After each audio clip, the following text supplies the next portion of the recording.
کیا insurance company میں کام کرنے والے ملازم کو اجتماعی قربانی میں شریک کیا جا سکتا ہے؟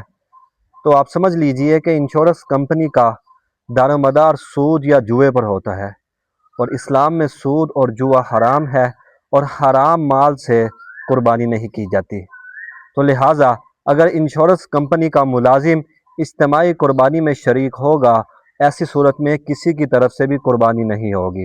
ہاں، اگر اس کے پاس حلال مال ہے یا وہ کسی سے حلال مال ادھار لے لیتا ہے، پھر وہ اجتماعی قربانی میں شریک ہو رہا ہے، تو ایسی صورت میں اس کی قربانی جائز ہوگی، اور جو باقی شرکاء ہے ان کی قربانی بھی جائز ہو جائے گی۔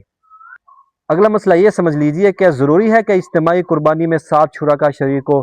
کیا 3 یا 4 یا 5 افراد شریک نہیں ہو سکتے؟ تو سمجھ لیجئے اجتماعی قربانی میں جو زیادہ شرکاء کی مقدار ہے وہ 7 ہے۔ 7 سے کم 2 افراد بھی شریک ہو سکتے ہیں، 3 بھی ہو سکتے ہیں، 4 بھی ہو سکتے ہیں، 5 بھی ہو سکتے ہیں۔ اگر 2 افراد شریک ہے تو گوشت کو 2 حصوں میں تقسیم کیا جائے گا۔ اگر 3 افراد شریک ہے تو 3 حصوں میں تقسیم کیا جائے گا۔ اگر 4 ہے تو پھر 4 حصوں میں تقسیم کیا جائے گا۔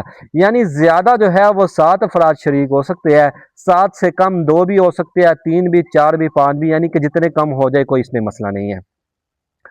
اگلی بات یہ سمجھ لیجئے کہ اجتماعی قربانی میں جب گوشت کو تقسیم کیا جائے گا، کیا گوشت کو اندازے کے ساتھ تقسیم کرنا جائز ہے؟ تو بات سمجھ لیجئے، گوشت کو اندازے سے تقسیم نہیں کیا جائے گا، بلکہ ضروری ہے کہ گوشت کو ناپ تول کر برابر تقسیم کیا جائے۔ اگر اندازے سے تقسیم کرے گے تو کسی شریک کے حق میں گوشت زیادہ چلا جائے گا، کسی کے حق میں کم چلا جائے گا، تو ایسے کرنے میں یہ سود ہو جائے گا، اور سود جو ہے اس کو کھانا حرام ہے۔ تو ضروری ہے کہ تمام کے تمام شرکاء میں گوشت کو برابر ناپ تول کر تقسیم کیا جائے۔ اگلا مسئلہ یہ سمجھ لیجئے، کوئی ایسا بندہ ہے جس کے اوپر قربانی لازم ہے، لیکن جانور کو خریدنے کے لیے اس کے پاس مال نہیں ہے، تو کیا وہ جانور کو ادھار لے کر اس کی قربانی کر سکتا ہے؟ تو جی ہاں، اگر کوئی ایسا بندہ ہے جس کے پاس جانور کو خریدنے کے پیسے نہیں ہیں، تو وہ کسی فرد سے جانور ادھار لے لیتا ہے، اور وہ کہتا ہے کہ عید کے فلاں دن بعد میں آپ کو پیسے دے دوں گا، تو ایسی صورت میں قربانی کرنا جائز ہوگی، اس بندے کی قربانی درست ہو جائے گی۔